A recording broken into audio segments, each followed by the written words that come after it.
Dalam pada itu, di Terong Perak, arus deras sungai yang melimpah menyebabkan puluhan batu nisan di tanah perkuburan Islam Kampung Toh Johan tercabut dan ditimbus pasir tebal. Paling mengejutkan, terdapat jenazah yang baru sebulan dikebumikan turut dihanyutkan arus deras berkenaan. Pengerusi tanah perkuburan ini, Ismail Hashim berkata, arus deras bermula kira-kira jam 7 malam kemarin.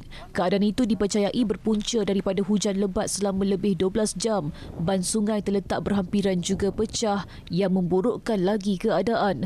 Ada nisan tercabut, condong dan tertimbus beberapa meter. Pernah jadi juga tahun 2018 tu.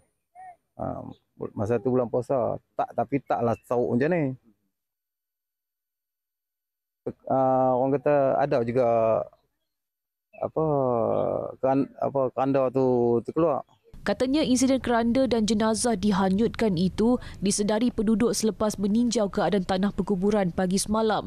Jenazah itu kemudiannya dikebumikan semula di lokasi baru. Sementara itu, ketika tinjauan dilakukan, ada waris menggali timbunan pasir bagi mencari kubur ahli keluarga mereka. Yalah, kita selesai luar di rumah pun kena banjir. Kan?